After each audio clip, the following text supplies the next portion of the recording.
Hi, everyone. I am talking to you now from inside the Anklers interview studio at the Toronto International Film Festival. Chris Rosen and I have been busy talking to so many of the most fascinating directors and actors at the festival. Hopefully, you've been to the Anklers YouTube page. You can watch a lot of those conversations there for yourself. We'll be sharing selections from those interviews on the podcast in the coming months. Stay tuned for all of that. Nobody gave me as much time, though, or as much opportunity to dig really deep as Joel Edgerton. He joined me on stage for a live recording of the Prestige Junkie podcast hosted at the TIFF Industry conference. In front of a really wonderful live audience, Joel and I got to talk about his gorgeous new movie, Train Dreams. It's based on a Dennis Johnson novella that he himself tried to get the rights to a decade ago. Turns out the director, Clint Bentley, beat him to it. But throughout his career, Joel has also worked as a producer, a writer, and as a director, all starting when his brother Nash first asked him to pretend to be a ninja in a home movie. The fact that both Edgerton brothers grew up to become filmmakers isn't just chance. As Joel told me on stage, their parents gave them both the self-confidence to pursue a business that seemed incredibly far away when they were growing up in Australia. We got into how he snagged an early role in the Star Wars prequels as Uncle Owen, how he continues to collaborate with his old friends at Blue Tongue Films back in Australia, and how today's up-and-coming filmmakers can harness the same kind of ambitious spirit that the Edgerton brothers did decades ago. Thank you so much to everyone who was able to join us in person. As always, Prestige Junkie After Party paid subscribers can watch the video version of this conversation. So for now, let's go to the Glenn Gould studio in downtown Toronto and hear my conversation with the star and executive producer of Train Dreams, Joel Edgerton.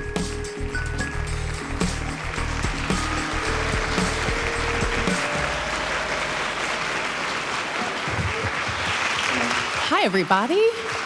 Hello. Thank you all so much for being here. Thank you, Ava, for the great introduction. And thanks, Joel, for coming to Toronto. It's a pleasure. Thanks for having me. You got here yesterday from Australia, I think you said? Yeah, I got in yesterday early evening. That's true jet set life. We'll just throw something at you if you fall asleep on stage. We have a lot of time. We have a lot that we can get into. Your career has spanned so much. But to start with Train Dreams, it's the film you're here with. And we were just talking about backstage about kind of the pleasure in talking about a smaller movie like this, something that you felt passionate about for a long time, possibly longer than the director Clint Bentley. Like, this is a story that you read in novella form 10 years ago, something like that. Like, can you just tell us a little bit about how this story came to you and how you really stuck with it over the years to make this film real? Well, I think patience is a good word in general for this film. You know, we live in a world that, you know, we lack patience because we're taught for everything. We're stimulated so much in this film, and the novella is written about a character at a time when life was stiller and more quiet and less fast-paced. But in terms of my own patience with it, I normally don't have the time to read for pleasure. I'm a slow reader, and when I read for work, I like to really take the time to absorb a script, and it means that I don't really get to read many books. But I'd been given the book or the novella as a wrap gift on a movie, and... Which movie? Can you tell us? My brain is full of potholes, but I was pretty certain it was when I finished Boy Erased. Okay. And so I had then picked up the book just thinking, I'll just read a handful of pages, and I loved it. And I had then inquired after the rights, and of course they were taken. And, you know, I was disappointed, but because I had thought maybe this is something that I could develop. Did you think of being in it at this point? You've developed films as a producer, as a director before. Was that already part of your mind? I had never really thought much about whether I was ready to, you know, I'd directed 2 movies and I'd been in them, but only for like, you know, a quarter of the movie. Like, I played a supporting character in both my films. So I always thought one day could I do what Bradley or, you know, Ben Affleck had done and direct myself at the center of a movie, and I never thought I was ready for that. But I think when I read the book, I had imagined what it would be like to direct the film or adapt it to start with, and it was taken, so I put it out of my mind. And then Clint reached out to me a few years ago, and it felt to me like it was in the universe or something. You know, I'm pretty cynical about esoteric things, but I was like, wow, I wonder if they know that I, you know, was so taken with this. And it felt a little bit too good to be true. And I knew that it was a difficult book to adapt because it spans many decades and it jumps around and it has a kind of a sort of a dreamlike aspects of it, as you know. There's plot to it, but it's so internal and it's so kind of about everything in the world, not just one story, you know? Yeah, and we had a conversation and I loved his first film and I thought his adaptation was amazing, and then it felt like this is really special. And then in terms of the next phase of Patience was we were set to make the film, and then the Hollywood strike came along, and we were set to make it during a transition from fall to winter to have a bit of snow and not a bit of snow. And then we got thwarted, and then I was like, this is so special, this story to me. And when I had read the book 8 or whatever years ago, I wasn't a father. Yeah. And then I'd become a father. And that aspect of loss in the story, not to get ahead of myself, it so lives inside of me now. My kids are fine, but there was times along the way, especially around the birth of my kids, where I was like, oh, what if they don't make it into the world? And so then the book took on a different charge to me, and so the prospect of playing Robert felt like that patience, or it all came together at the right time for the right reason. Mm-hmm. I mean, that patience that, trying to shepherd a project into reality, you've worked in this business long enough. You've been able to work on maybe smaller independent films that can go a little bit faster, you have more control over. But how do you kind of learn that it might come, it might go, a project might disappear and come back? Do you teach yourself that patience after a career in the movie business? Yeah, I've had a few experiences where we could have made something and then it fell apart, and then we got back together and the script had time to cook a little bit better, and then you're like, oh, thank goodness we made it at the time we did rather than the year before. The Stranger, which we made in Australia, that Netflix also bought out of Cannes, was one of those that was thwarted by COVID. Yeah, you made it during COVID, right? Yeah, but we were delayed by 8 months, and the writer-director, Thomas Wright, went away and tinkered with the script. And again, I'm glad we made it when we did. I think you just look, and we know how time drifts away so quickly recedes into the past, that to hurry up or to hold on to things too much, you only set yourself up for disappointment. So I think things happen at the right time for the right reason. You mean that in terms of the career that you have, the roles that you can play, or just, knowing that there's only so many movies you can make over the course of a lifetime? What is that sense of time that you are trying to navigate around? I'm trying more and more to be present. I'm very scatterbrained. I know that I'm very OCD and a little bit ADHD, and I get scatterbrained, and I like to write, and I'm writing 3 or 4 things at once, and it's like I'm trying my hardest all the time to remind myself to be present. And that means when I'm shooting a film is try to push out other things and focus on what I'm doing. And it's largely motivated by having my kids, is trying to learn to be present with them and to draw a line in the sand between my family and my work. That when I'm with my work, then I can feel less guilty about not being with my kids. And when I'm with my kids, I can forget about work. It's not anywhere near mastered, but I'm striving for it. And work, I think, is the same. It's like, yeah, I mean, you could sort of do 4 or 5 projects in a year, but to be bespoke, for lack of better words, about things, I think deliberate, deliberate and intentional, I think is worthwhile, because to spread yourself too thin, I think, can affect the work.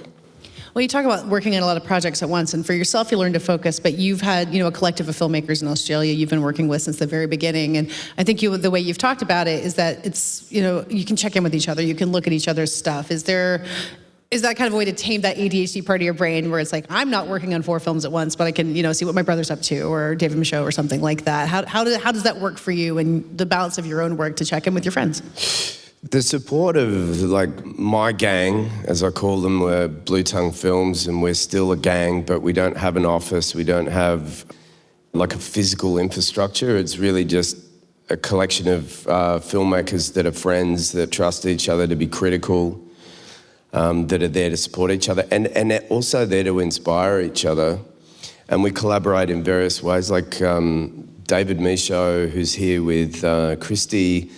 He shot behind the scenes on a film that my brother made, and we've all done, like, you could look through the credits of any of the Blue Tongue folks' films and go, oh wow, like they did this on that film, you know, like is someone doing like craft services and, you know, driving the van or anything? that kind of thing. Whatever needs to get done. I operate a camera for one of my brother's short films. I played a dead body. My career sort of goes backwards or goes downwards through my brother's short films, because like I played an ambulance driver in one of his short films, and then a few years later I was a dead body. Like there's nowhere to go from dead body. Kevin Costner started his career as a dead body. It's an auspicious way to start a career. Gotta start somewhere. But you know, that collective brain trust, I guess, is great. It's like you could watch an early cut of something or read an early draft of a screenplay and be that voice that's willing to be critical without inflicting any personal wound by doing so. And that's been really invaluable. And as we've all grown up, we've drifted a little bit further apart. Like, I didn't have anything really to do with Christy, but I read the script and I had thoughts on it, whether they stuck to or developed, became any part of that development. It's not, but it was a reflection of some kind. And I send stuff to David and to the other guys, and my brother and I are always talking about what could we do next. Have you seen Christy? I saw the earliest cut of it, and I haven't seen the finished version of it. So someone in this crowd might have. It's been playing very well at TIFF, so you and David have a lot to talk about. I'm excited to see it. I arrived 2 days late to see the premiere, but I was having a cup of tea in my hotel room last night with David. And I'm very excited to see the finished product, because I saw the rawest cut in Sydney in a small edit suite. Wow. As someone who has two boys myself, the idea of brothers who go on to work together is just like, this is the dream, right? You always want your sons to work together in that way. So for you and your brother Nash, when did it start with the two of you knowing not just that you both wanted to make movies, making them together would work for you? Well, just to give you some context, like 5 days ago, my brother and I were again dressed exactly the same, and he was doubling me in a tiny film we made with a first-time filmmaker in Australia. Wow. So as a stunt double? Is that, yeah, okay. he dusted off his stuntman career to double me, to jump over a bench and bite the neck out of a judge. But are you a zombie, or are you allowed to say? No, like a guy who doesn't like the fact that he's just about to be put in jail for a long stretch. I cannot wait to see this movie. It's a show of rebellion, antisocial behaviour. And my brother normally doesn't really work as a stuntman anymore. He's a director in his own right. But so where it started, and we have many of those photographs, by the way, like a rogues gallery of like me, you know, sitting, drinking a cup of tea while my brother gets hit by a car in my place, and my mother being like, well, you're the stuntman, you know, what if Joel got hurt? And he's like, well, what if I got hurt? She's like, you're getting paid for it. And you're the baby, right? I'm the baby, yeah. So okay, the baby brothers always get to win. A 51-year-old baby. And look, where it started was my brother. I mean, I don't think I'd be a filmmaker. There's part of me that wanted to be an actor. I was doing stage plays to get my father's attention, basically, and I wasn't great at school. But my brother and I simultaneously were doing these things that, unbeknownst to us, would become a career, you know, what happened was my brother knew how to put two VHS players together and edit. We had a family video camera that was like this big, you know, like that big. And not quite cranking it by hand, but probably pretty close. Like, I'm talking like early 80s, mid 80s at the latest, probably, you know, to capture holiday moments, which if you stick around, I have 3 hours worth of me in Fiji. And he would take the camera and we would film basically ninja videos and a Western or something, you know, like And he would do these in-camera tricks where I was his subject, you know, because he was making it. And I would jump, and then he'd video that, and then he'd go, okay, climb up on the roof, now jump. And then he would cut it together so that the top of the jump down on the ground suddenly, and then cut it with the top of the jump at the top, and it would look like I was a ninja. I mean, that's how movies have always been made, though. Is he figuring that out himself? He was figuring it out himself. Buster Keaton movies are made, basically. And the genius of my brother is that he can figure anything out. And so he would edit, and then he would make these little movies, and it was a way to pass the time in a small town. And we were doing it for fun. We weren't thinking one day we'll be this or one day we'll be that. And then I grew up to like 18 and I was doing more theatre, and I was like, either I'm going to go paint, because I like to paint, like go to fine art school, or I'm going to go to drama school. And I knew that that's what I wanted to do, drama school. And my brother, this was awesome. I've said this many times, if anyone knows the history of my family, he was at electrical engineering, which my parents were very proud of. And then one day he comes up to me, he goes, "Psst, come in here." He's like, "I think I'm going to be a stuntman." Don't tell mum and dad. He'd met a guy at a function that was doing stunts on a Jackie Chan movie, who Jackie Chan would shot a few movies down in Melbourne. And my brother met this kid, and he's like, "I didn't think that was a career you could do unless you were born into it." So then he quit university and started training with these stunt guys. Totally took the heat off me going to drama school, you know. And then 3 years later, I got out of drama school, and he's like, "We got to make a short film together because we need to get work." And that is why then all these skills that he had dallied with as a kid for fun came into use to make a short film, which again, he worked it all out himself. And we made this short film and we put it in a film festival. And then all of us involved, like, that was fun, let's do it again. Yeah, so it wasn't just about the outcome, it was about the process. And it was from the DIY approach of saying, like, we have to make the short film, not like, let's go to, go knock on the door of a studio and see if they'll give us a job. Like, his idea, and it seems like your idea, was we can do this ourselves, we can make the thing that we want to exist. And he's like, they have high-8 cameras at your university. I know that because he'd looked into it. He goes, just borrow them. And then he knew a guy in my year at drama school, Kieran, who's part of Blue Tongue Films, liked to write. So he's like, he can write it, and then we'll do it, and it'll be half an action sequence, like half a scene, and then the second half will be an action sequence. So you can do your acting, and I'll do my getting hit by a car and all that stuff. And the short film's called Loaded, if anyone ever wants to watch it. It's really ropey, high-8, black and white, 8 minutes long, but like he worked it all out himself. And then you directed a short film in '96. So this is according to IMDb. This is your first directing credit. Jacques et Bill. Jacques et Bill. All in French. It was very French. It's about two men with a suicide pact.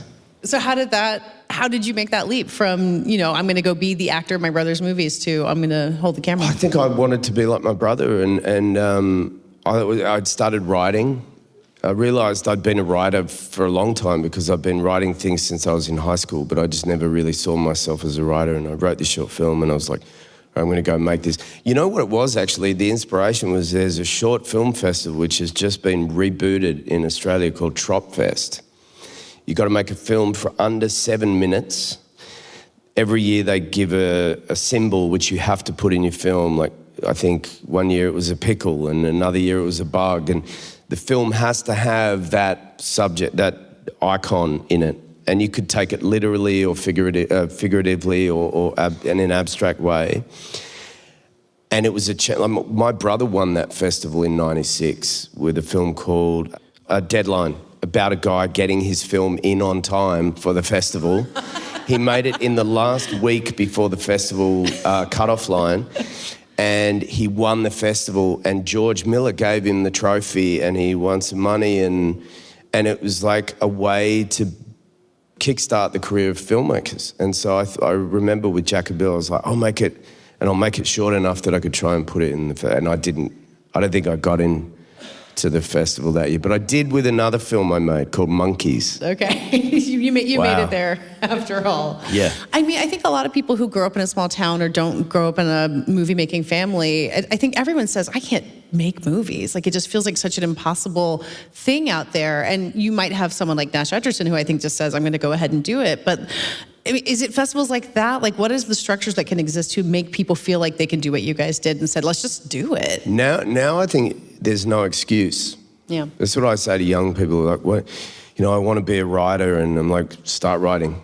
It's not even my advice. It's advice that was given to me. It's like, you might write a screenplay or a short film, and it's not that great, but you will learn something from doing it. And it'll be the thing that you stand on to reach the next shelf, Some people will write their first screenplay and it'll be amazing, like some people's first performance or their first piece of music.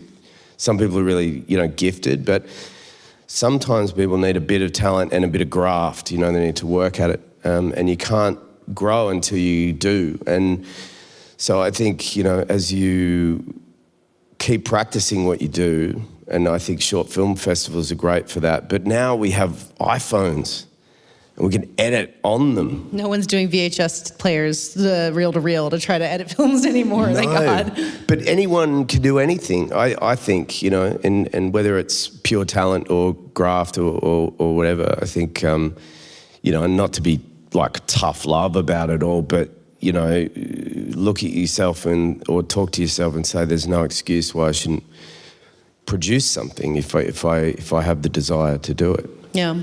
Do you look back at those films you guys were making, scrapping it together yourselves, and see any skills that you use now as a filmmaker, an actor, or anything else? Oh, 100%. But the biggest thing is confidence. And I think that started with my parents. I think my parents instilled my brother and I with like almost too much confidence. Like you could do anything. It was like almost like false confidence of going, I can do anything. Is that how you become a stunt man? You just have the confidence that you can jump off that roof and you'll be okay? Yeah, probably. But the confidence to just go, I'm not waiting for someone to engage me, whether it's an actor in the old days waiting for the phone to ring, or as kids. I realise that old people, this is our symbol for a phone, and kids are like waiting for the phone to ring. And I'm like, what is that? Just going out and doing things. And like I said before, you can only fail upwards, I think. Yeah. So you've got these movies, you guys are making them on your own, you're doing them on your own terms, but you've also got an acting career that seems fairly separate to me. I mean, Star Wars comes in the mix in that and a lot of other things. Like, how are you balancing that, knowing that you have these Australian films that you have this power over, but clearly pursuing these bigger things? Is it a learning experience or is it two separate tracks? What's that period like? I think with my acting career, I was doing a lot of theatre, which is what I was trained at drama school to do. There wasn't a lot of film and television stuff. We were making our short films, which gave me the experience in front of a camera. Occasionally, I'd get to do something on an Australian television show, like an episode. My first TV episode was with Ben Mendelsohn, and I played his younger brother, and I was dead by 11 o'clock in the first day of the shoot.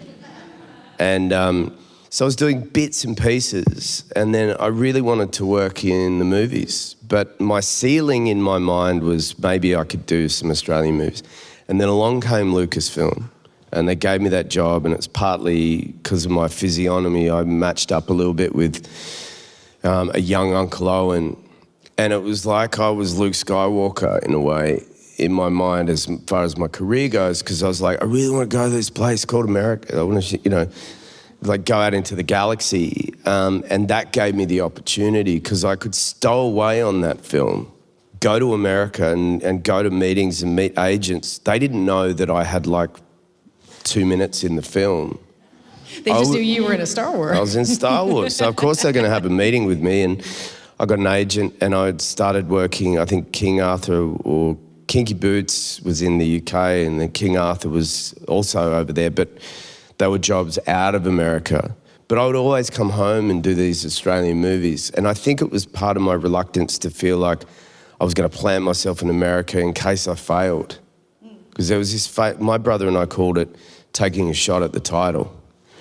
Like, going to America Going to America was taking a shot at the title. Wow.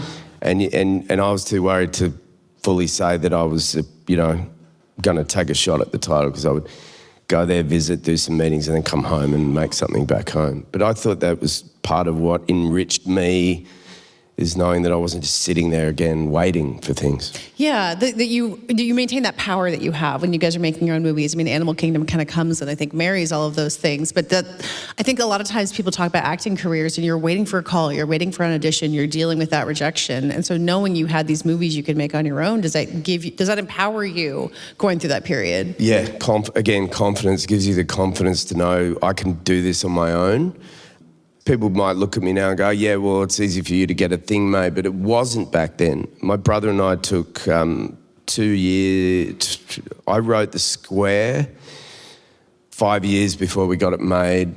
That movie was like putting together a game of pick-up sticks. Every time we got a piece in place, it would fall over, and we finally got to make that film, and it was probably the proudest I'd ever felt, was being on the set of a movie that my brother and I were making together that was like a proper feature-length film that people had trusted us to make. In fact, I saw Louise Smith, the producer of it, just before I came here.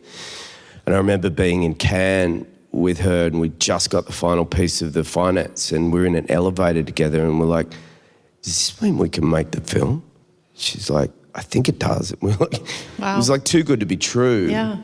And we got to make that film, and then it was like the confidence grew again. Yeah, I mean, that moment I always think about when you have written something and you're sitting with it, and then all of a sudden it becomes real. And like you said, you're on that set with your brother. Like, did you give yourself a moment to let that all sink in? Like watching these words that you had written take life in that way? I think weirdly, I have to remind myself of how overjoyed. I'm getting emotional thinking about it. I was back then. Like, I don't know if I've become cynical. I don't celebrate things anymore. I do in my own little way, but I feel like self-conscious about celebrating. But I remember those days of calling up everyone that would care to even listen and go, I'm doing this. Like how the pride of taking each step. And I often try and remind myself to be willing to be, or let myself be proud, of those things, because I feel like, it's a bit uncool to be, overjoyed about things. Mind you, and not to drag us back to Train Dreams, but no, we should though. I'm so proud of this film, and it's easy to say that about that film. Like, coming to a festival is a place to show that pride in a way. It's like, it's not my film, I didn't direct it, but I'm so proud of the endeavours of going, all right, I see something in this, I really want to put everything into it, drag my family over here, and hope that all your wishes for it come true. And then sometimes they go beyond that. And I think this film, to me, is one of those rare films where I'm like, everything I hoped for within that margin of expectation has sort of stepped a little higher than I expected. Yeah, and when Clint Bentley, who directed Train Dreams, and his partner Greg Guidar, who've made a bunch of movies together, I would imagine they've had a lot of similar stories to you and your brother of scrapping it together and trying to get a movie made. And, working in indie film is, hard now in different ways than it was back then. But I wonder if that's a point of connection with you getting involved in this, that, their two guys have been working together in this way and have done a lot of similar Yeah, I love that they are connected to each other. They're not siblings, but they may as well be. They share screenwriting duties with each other, and then they support each other in their separate endeavours, producing each other's work. Actually, when I met Clint, he came to visit me in Chicago when I was doing Dark Matter Season 1, and I was immediately taken with his sensitivity, and he's just a really great person and speaks well to the material that he wants to make. And he had said that Greg and he were really motivated by and inspired by Blue Tongue. And I start to realise in my own way I'm a bit of an old wizard in that regard. I say wizard because normally I have a beard. I get inspired when I realise that, because I looked up to, there's Australian actors and filmmakers I looked up to.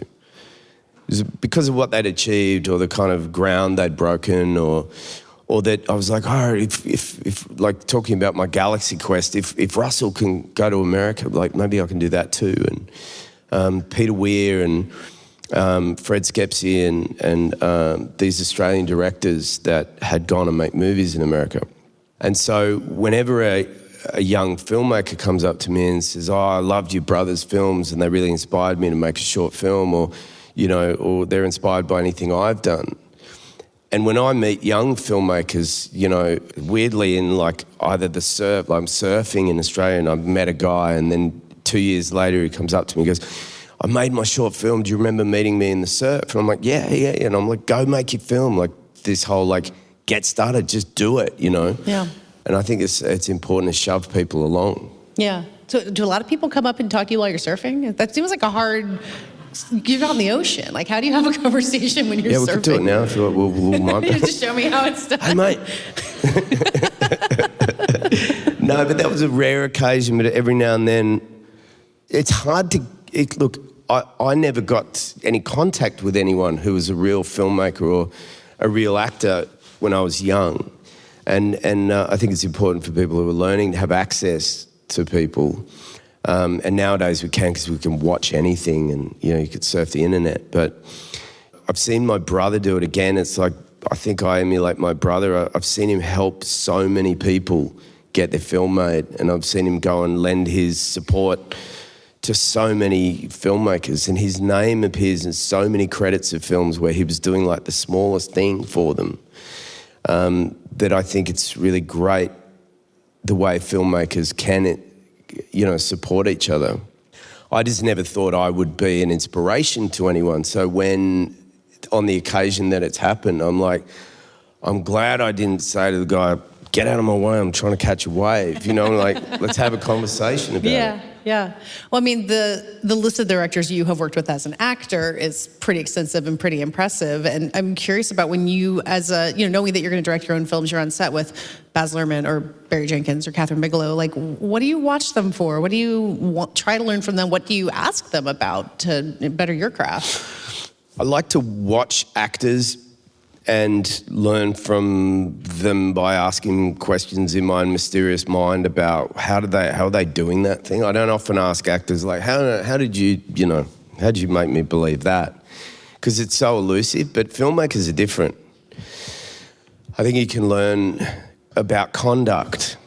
I think conduct is a big thing. Communication on a set. How do they bewitch their actors, and how do they create a language with each different actor? And I think each actor might need to be spoken to differently. Every director, like Baz Luhrmann, is the most wild circus ringleader I've ever met, and he is infinitely full of gratitude for every single person on the set, and reminds them how valuable they are to the collaboration of everything. Among other, Baz is his own universe, which I love. And for example, with Kathryn Bigelow, I remember just having conversations with her where there was something so effortless about her on the set. It seemed like she was just so relaxed, and yet we're doing this mad sequence of the killing of Osama bin Laden, and yet she seemed so relaxed at the center of it. And I was having a conversation with her, which really struck me. She said what she does is she hires the best people and she gets out of their way. And there was such a confidence in her. And I think the expansive part of that conversation was essentially that, why should I tell a great cinematographer how to frame a shot until they've offered up what they can offer, which is likely better than she could imagine. And if it's not, she can, overrule. And I thought that was such a great thing to learn. And I was like, I'm going to remember that. It's like, let people offer up what they're going to offer you before you try and dominate. And I think domination or dictating on a set as a director is actually the opposite of confidence. So yeah, I'm learning things from everybody. Magpie, just take everything, every good thing from every director and bring it to yourself. Like, as an actor who, as a actor is my day job, and a director is like something I feel like I might do more and more, but it's like I can be a spy, because how many directors get to visit that many sets? Yeah. That's why sometimes the actors can shape into, I think, good directors if they keep their ear to the ground and keep their eyes open. Well, that's something I feel like Ron Howard always says. He grew up as an actor as a child, and I know you worked with him a couple of years ago. Now he's back to being an actor again, as we saw in the studio. But it seems like this, just keeping your eyes open on a set, like, is there any better way? I mean, you were talking about being a stowaway in Star Wars and bigger projects like that. Like, if someone gets a tiny role on a set, is the best thing they can do just to listen and capture everything they possibly can? Again, I hate to say this, but it's like emulating my brother. It's like, he was a stunt guy on so many sets, and Frankenheimer, when he made The Island of Dr. Moreau, my brother was doubling David Thewlis. So he was there that whole time that crazy was happening. He's got some stories to tell. Frankenheimer loved my brother. Like, my brother wasn't intrusive, but he would just observe. He was curious, and I think he was just watching, like, what's the lens that's going on the camera, and he wasn't like bothering anybody. And I think that's the way an actor can observe, if they're even interested in being a director. It's like, quite often on a set, an actor will they pull you out of your box, you do your little thing, and then they send you back to your box. And your box is your trailer. Comfortable box, usually. Directors love an actor who doesn't go to their trailer.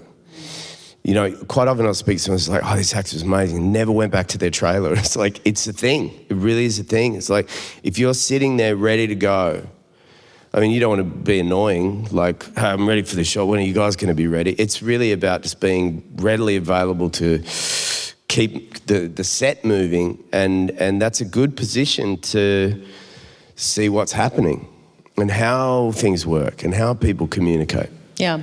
So on Train Dreams, your sets are in the forest. I assume there's not like a cush trailer waiting for you somewhere. Like, what's just that amount of filming outside, and the amount of headaches and problems that you have to solve just shooting outdoors like that. Like, what was being in the middle of that like, and not being a director, but as a producer, offering your support in that way? Look, I always say that an actor is like a child and a director is a parent. And by child, I mean you literally could go to work in your pajamas, and they could put a costume on you and make you up. You've got one responsibility, that's to tell your part of the story. And hopefully that means learning your lines and servicing the story in the right emotional way. The director has to oversee the whole household of the set, make every crucial decision, hopefully delegating, as Kathryn Bigelow taught me, is like, you got your delegates, But Train Dreams was a fast-moving, short shoot in the wilderness, which I just personally love. I'd rather that than be in an air-conditioned office. No trailer, really, just sitting in a chair with trees around you, and maybe a tent if it's raining. Well, definitely a tent if it's raining. And it's a lovely atmosphere, and those guys ran a great set, and there was a great flow to it, and there was always an intentional plan. Every shot had an intention to it, and they'd really thought it through. They weren't like, all right, shit, guys, we've got 10, 20-something days. Let's see what happens. They knew what they were doing. They'd been to the locations. They'd planned their shots, him and Adolfo. The cinematographer of this movie is extraordinary. It's so gorgeous. I think a lot of people haven't seen it yet. It's Adolfo Veloso, Brazilian DP, who also shot Clint's first film, and they were like brothers. They reminded me of my brother and I, and they weren't siblings, but they just had a dynamic that felt so connected that I have never seen before with a director and a DP. We've talked so much about relationships over the course of this between you and your brother and Clint and Greg and everything. And again, you've worked with a lot of different directors. You show up on a set. You've got to speak some kind of common language with who you're working with. How do you get to that trust quickly? How do you figure out who you can work with in that way and build something from there? I like to make sure that conversations are had before you arrive on the set. I think two things that are crucial worth a director and an actor relationship worth talking about is, how do you like to be directed? Or from an actor's point of view, this is how I like to be directed, or how do you like to direct actors? And just kind of have an understanding of, all right, this person likes this. Okay, well, I can work with that, The other crucial thing is, you've read the script. This is talking from a director or a producer's point of view, is making sure that if somebody says, I'm going to do your movie, or from the actor's point of view, I would like to do your movie, is agreeing that everything in the script you're down to do, or that you agree with, or that you understand, or you're on the same page. Because you don't want to have those conversations while there's 50 crews sitting around and money's ticking over. Is you want to go, okay, well, I disagree with this. Before we even agree to work together, can we find a middle ground? And if not, step away from the relationship. But I think those two things in particular are crucial. Yeah, that's a real producer talking, watching the crew and just seeing the money trickling away. And also the third one I would argue is the tone. If the tone is not immediately clear by reading the script, and sometimes the hardest tone I think is that sort of dramatic comedic tone. Is like, how are all the other elements of the story, like the costume and the set, pushing the tone into a more real space or a slightly cartoony or other, like 11 out of 10 world, and understanding how you plug into that as an actor. Like, are we going for 11 out of 10 here? Like, am I going big or am I tuning it back? I think an actor is an instrument in that regard as well. I felt like with Baz Luhrmann's film, I was looking around at the spectacle of Gatsby and I was like, I think I need to tune myself up, turn it up somewhere close to 11 to not get swallowed by this world. And I loved that experience, and I think it was the right choice. Well, if you brought an 11 to Train Dreams, it really would have been the wrong vibe too, I think. So you kind of have to know where's the right spot for it. I don't know. Sometimes I don't know if I know where my numbers on my dial are anymore. I just did like a 12 and a half in Australia, that's for sure.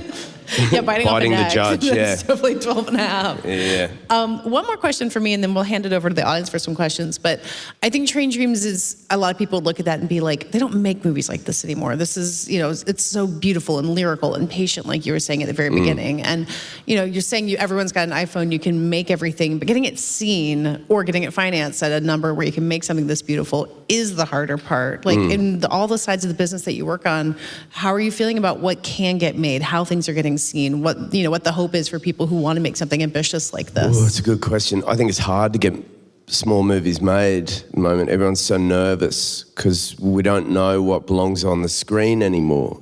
It doesn't matter what you think intuitively you would want to see on the screen. It's more like what the business side of things will tell you. I think COVID was this sort of kind of like half-time at the football where you were like, all right, we've got to change up the play now because the world changed and cinema changed and streamers grew during that period. And like last year or recently I saw Sinners and I saw F1 at the cinema. I didn't have a lot of time to go to the movies, but I knew when those two movies came along, it was like, I have to go see them at the cinema. I rarely go to the cinema, and I kind of blame having kids as one of it and being busy as well, but I still want to go to the cinema, and I'm happy to go watch. I don't need a story to be spectacle in order for that to happen, but I do understand that it's easier just to keep your tracksuit pants on and be able to just duck over to the fridge while watching a movie on your couch. And I don't know how I feel about all this because I understand it's a financial investment to go to the cinema. It's extra time. But on a filmmaking level, trying to get movies made, it is harder, and you get squeezed into a smaller box in financially and schedule-wise. And then it's hard to get it made. And then on the other side, you got this hard process of then how do I sell it? How do I sell what was hard? The hard sell of what was already hard to make. But filmmakers aren't shrewd in a financial sense because, thank God, we still have people that don't care about how the money of it all works because you just go, I've got to tell this story and I don't care. And young filmmakers impress the shit out of me because, I just worked with a first-time filmmaker in Romania last year. He got offered all the money in the world to make the movie if he just tuned up the genre aspects of it, and he said no. And he waited, and then he got to make the movie he wanted, and he got selected into 2 sections of Cannes, And I was so impressed by him just going, story is more important. The movie, as I see it, is more important than the money I could make from it. And then the one I did in Australia is his partner, another first-time filmmaker. And this is the first time in ages that I've gotten to or have trusted working with first-time filmmakers. And I'm so impressed by them because they can do everything. You know, they edit and they direct and produce and write. And that's not to say everyone should be a multi-hyphenate to be impressive to me.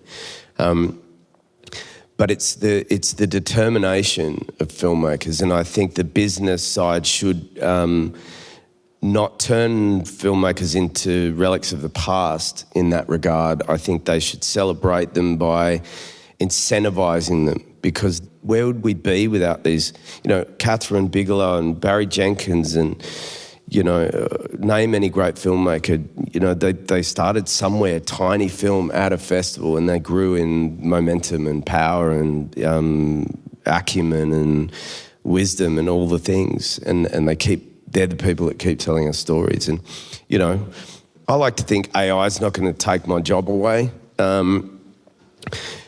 But maybe, I think the thing, and not that you asked me about that, but please. I see where we're going. It's on everyone's mind, I'm really. actually not here right now. This is a hologram.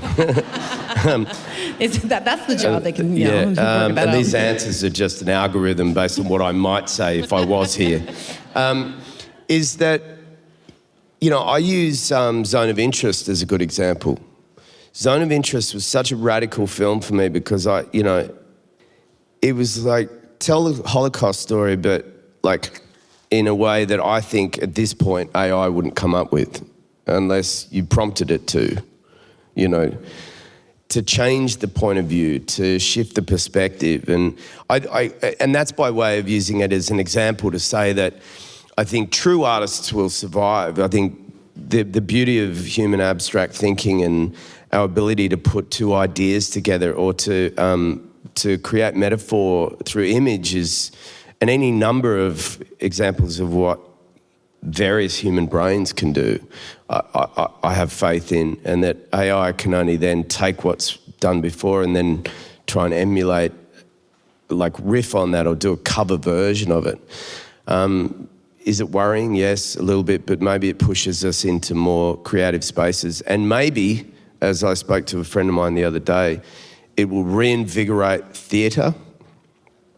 Yep. Not that helps us filmmakers. You have theatre roots. You can go back to the stage. Dust off my vocal cords, because maybe that's where I'll end up. Repertory theatre. I think we have time for a couple of audience questions before we wrap things up. And there's not a microphone, but I think am I calling it everybody, or is someone gonna? I just call it. So if you have a question, put up your hand. Oh, back there in the kind of cream sweater. I'm really looking forward to seeing Take Train Dreams. It's my favorite book of all time. And I was wondering, it's such an epic story that takes place over such an expansive life of this man that's also very stoic, and talk about being swallowed up by a film like Baz Luhrmann. How did you approach a character that is almost not expressive in a world that's so majestic and large? Oh, can I repeat the question real quick, just for everybody? Just a question about his character in Train Dreams, who is pretty stoic and is being kind of depicted in this like very vast, beautiful world, and how you approach playing a character like that. And over a vast period of time, you know, most movies we watch are about somebody either saving the world or, you know, not necessarily saving the world, but being very active, you know, trying to get out of situations or rescue somebody but, you know, screenwriters will tell you, or screenwriting books will tell you, a character has to be always doing something. Robert Grenier at the center of Train Dreams is he's constantly being done to. And I believe that speaks to more than 95% of the world, is I don't really believe we're at the steering wheel of our own lives, or we think that we don't deserve to have control or will ever have control over our life or our fate or our destiny. And we absorb the blows of life. We absorb blows subconsciously. It's like, this is the world I was born into. This is the body I was born into. This is the gender that I am. This is my socioeconomic standing, and my ceiling is here. And then life either provides a bit of joy, we fall in love, or somebody close to us dies, and we lean into pleasure and we recoil from pain. And life at the end of our life, however long it is looks, if it was a graph, it would look like a dancing snake. And Rob, I just think that that's a beautiful thing to reflect, is the ordinary person, because I think everybody's life, as ordinary as it might look on the outside, is extraordinary, that we even are here, and that we're resilient in the ways that we are.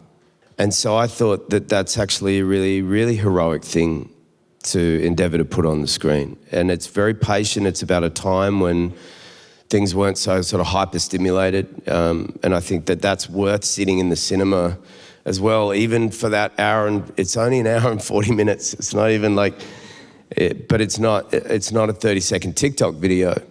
But I think it's good to take a breath every now and then, and the film might also, and I think it's also cool. I was saying earlier that, we recoil from pain. I think, a lot of us grieve the loss of someone special in our life. And I think it's okay to be reminded of that grief, because it reminds you of that person, and that person that brought you pleasure that you feel sad about losing is a reminder that you love them. And so is not pain also pleasure? And I think that the film gets closest to any project I've ever been in that talks about not the meaning of life or the purpose of life, but the experience of life in all of its ups and downs. I love the way you put that. Let's see, there on the aisle, you've got your hand up. Oh, no, that's you, yeah. Good evening. So I recently directed and produced a short film, and I think everything else in the film was great, aside my acting, because I starred in it as well. Yeah. And so being a director and an actor, how do you balance your acting on set? What do you do? I'm going to repeat the question, sorry. Just asking about directing yourself in a film, and the balancing your directing and acting when you're... Did you say you thought everything was great about the film, but you're acting? Oh, God, yeah, have a talk with yourself. I'll tell you, my experience is... If that's going to affect the film, I would argue next time you make a film, put someone else in it, and then you can stand back and not be self-conscious about, the film while having to edit yourself and look at yourself. But if you do want to do that, I would argue do what I do, which is have somebody you really trust to sit behind the monitor and not overthink each shot and by rewatching it and scrutinising it. Tell that person what you're trying to achieve, and if you trust them well enough that they could sit and watch the monitor and go, okay, you nailed that, you can move on to the next thing. But you need a trusted eye, because it's hard to be outside of a thing while also being inside of it, I think. That's great advice. Green t-shirt, sorry, I saw you first. I want to ask you, you were talking about the graft of working on projects and working things out and improving that way. I wanted to ask about how the way that you internalize external criticism has changed over the years, and also what you think about the way that the film criticism industry is changing through social media, through financial reasons, and how you think that will affect from an acting perspective, but also from a producing and writing perspective. I'll repeat it just real quick, just basically asking how you process criticism and film criticism in general. That's a good question. I realised that my relationship with criticism is that for 24 hours, if you had a special camera that could see things that weren't there, there'd be steam coming out my ears. But I think it's important to listen and then walk away and think and process it, because quite often I think that people who are willing to criticise you, that know you, are doing it for a reason, and it's not easy for them to do it, which means they care. And it's important to kind of try and understand the reason behind the criticism.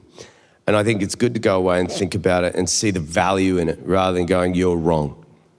Because you can always, at the end of processing it, say you're wrong. But I'd argue it's worth listening to and then taking a moment. As far as film criticism is concerned, I mean, and this goes for the world of human criticism, is that the power is now in everyone's hand, meaning you can be a film critic, or you can be a critic of politics, or a critic of society, and because you have a voice. And in the old days, it used to be only a handful of people had a voice in each industry.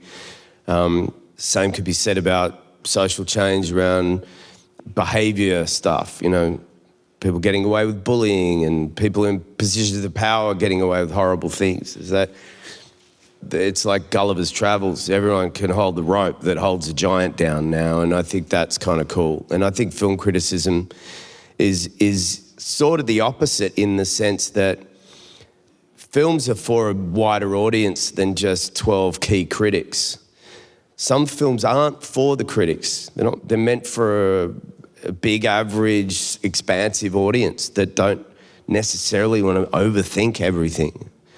And what touches the average audience isn't necessarily what piques the interest of a highbrow critic. So I think what's cool about Letterboxd, for example, is that the aggregate and the power of the response of a film is in the hands of everyone who loves movies. And I think that is a good change. Do you have a Letterboxd account? Or we should? I do. But we can't know about it. We can't follow you. I don't know. What I do is I get apps and then they sit on my phone. But I'm more interested to look at what Letterboxd says about a film than what, you know, a major newspaper does nowadays. And I want to know what an audience's guttural response is. And I'm very impressed by, there's various people who just nail like a 3-word review of a movie and they're so clever. Yeah, everyone look for Joel's secret Letterboxd account. We'll track you down. Well, if I told you what it was, what would happen to me? I don't know, actually. These are all very nice people. Only wonderful things would happen. I spent a bit of time with you. We need to get a little bit further before I trust you.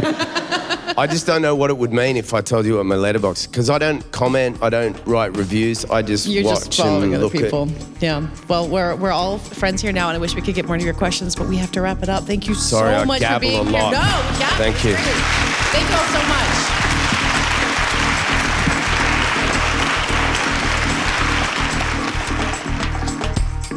That does it for today's episode. You can continue seeing the videos and portraits from our TIFF studio in the Prestige Junkie newsletter and on the Anklers YouTube page.